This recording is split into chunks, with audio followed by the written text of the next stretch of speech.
left upon a seat in a yew tree. William Wordsworth. Nay, traveller, rest.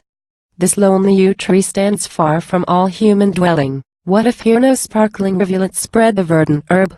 What if the bee love not these barren boughs?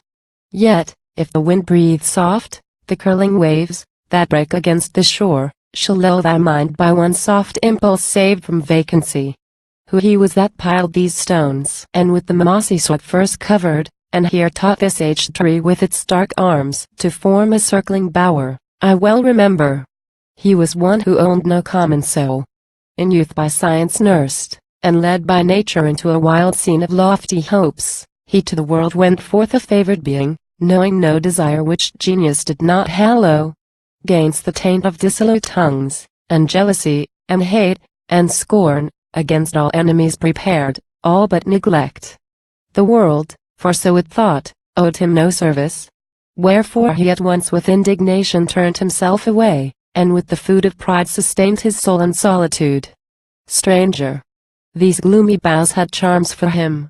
And here he loved to sit, his only visitants a straggling sheep, the stone chat, or the glancing sandpiper, and on these barren rocks, with fern and heath, and juniper and thistle, sprinkled o'er, fixing his downcast eye, he many an hour morbid pleasure nourished, tracing here an emblem of his own unfruitful life, and, lifting up his head, he then would gaze on the more distant scene. How lovely 'tis thou seest, and he would gaze till it became far lovelier, and his heart could not sustain the beauty, still more beauteous.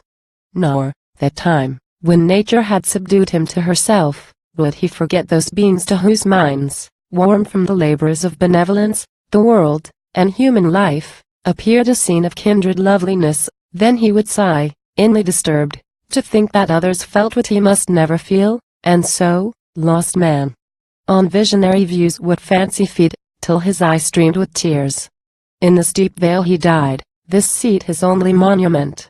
If thou be one whose heart the holy forms of young imagination have kept pure, stranger, henceforth be warned, and know that pride, howe'er disguised in its own majesty, is littleness. That he, who feels contempt for any living thing, hath faculties which he has never used. That thought with him is in its infancy. The man whose eye is ever on himself doth look on one, the least of nature's works, one who might move the wise man to that scorn which wisdom holds unlawful, ever. O be wiser, thou, instructed that true knowledge leads to love. True dignity abides with him alone who, in the silent hour of inward thought, can still suspect, and still revere himself in lowliness of heart.